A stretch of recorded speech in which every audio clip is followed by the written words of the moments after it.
Hello बच्चों, let's see the question. Ascending limb loop of an LA is permeable to Na plus K plus Cl minus all of the above. Let's have a look at the key concept to solve this question. What will be the key concept? The key concept to solve this question is nephron. What is nephron? Nephron is the structural and functional unit of kidney. Structural and functional unit of kidney.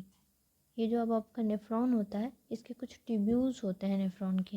Nephron ये कितने तरह के tubules है? 4 तरह के tubules of nephron. कौन कौन से होते हैं?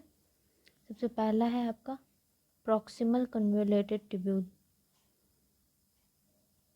पीसीटी जिसको शॉर्ट में बोलते हैं, convoluted tubule, in short we call it PCT. दूसरा है लूप ऑफ हेनेले. तीसरा है डिस्टल कन्वोल्यूटेड ट्यूब्यूल, जिसको शॉर्ट में बोलते हैं डीसीटी. और लास्ट में आता है कलेक्टिंग डक्ट. अब आपका जो ये कलेक्टिंग डक्ट और ये जो आपका अब आपका जो ये लूप ऑफ हेनेले होता है, अगर आप इस लूप ऑफ हेनेले को देखोगे तो लूप ऑफ हेनेले के पास 2 पार्ट होता है. एक होता है असेंडिंग, एक होता है डिसेंडिंग. तो असेंडिंग वाला जो पोर्शन होता है असेंडिंग लिम्ब और डिसेंडिंग लिम्ब बोलते हैं. Ascending and descending limb. तो असेंडिंग लिम्ब जो रहता है वो होता है impermeable to water.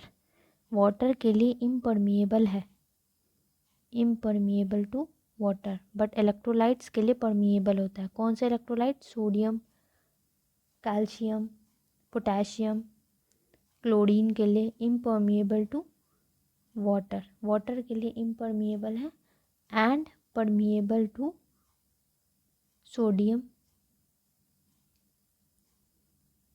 Potassium, chlorine, chloride ion. तो इसके according ascending limb of loop of Henle is permeable to Na plus K plus Cl minus. तो इसके भी परमिएबल, इसके भी. All of the above will be the correct answer. किसके permeable नहीं होता है? Not permeable to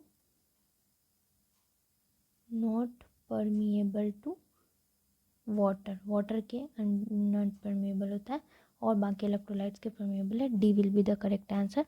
hope you understood the question. Thank you.